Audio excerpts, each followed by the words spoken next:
საყდრისი ყაჩაღიანის ობიექტის პრობლემის მოგვარების მიზნით ორგანიზაცია ახალგაზრდა ადვოკატები მთავრობას რამდენიმე რეკომენდაციას თავაზობს. არასამთავრობო ორგანიზაცია თვლის, რომ კულტურის სამინისტრომ 2013 წლის სადაო ბრძანება უნდა გააუქმოს, რომლითაც საყდრისი ყაჩაღიანს ძეგლის სტატუსი მოეხსნა.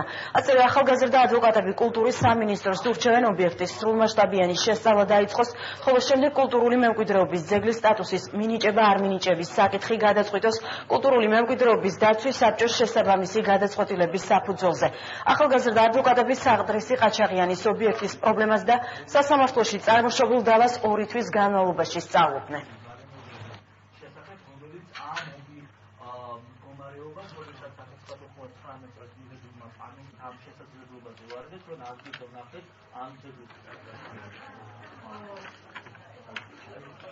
ფაქტობრივმა და სამართლებრივმა მხარემ საკითხისა აჩვენა, რომ ძალიან ბევრი საკითხი არის შეუსწავლელი, დაუზუსტებელი და კვლევის თანახმად, მაშინ როდესაც საყდრის 2006 წელს მიენიჭა აღნიშნული ძეგლის სტატუსი, მიენიჭა ისევ, როდესაც ეს ძეგლი არ იყო სამართლებრივად შესწავლილი და გამოკვლეული. შესაბამისად, სამართლებრივი თვალსაზრისით ძეგლი შეუსწავლელია და აქედან გამომდინარე, ყველა ის სამართლებრივი მოქმედებები, რომელიც აქამდე იქნა განხორციელებული, ჩვენ მიგვაჩნია, რომ გამოკვლევის გარეშე მოხდა. შესაბამისად, მინისტრმა უნდა მიიღოს გადაწყვეტილება მის მიერ მიღებული ბრძანების გაუქმებასთან დაკავშირებით. არ ჩანს, არ არსებობს ობიექტური დასკვნა, საბოლოო დასკვნა, რომელიც ითქვის, რომ აქვს საყდრისი ყაჩაღიანის ობიექტს კულტურული მემკვიდრეობის ძეგლის ღირებულებები და ის მნიშვნელობა ან არ აქვს. სწორედ ამიტომ მიმართა ჩვენ სარეკომენდაციო წინადადებებით, რომ დადგინდეს საბოლოოდ აქვს თუ არა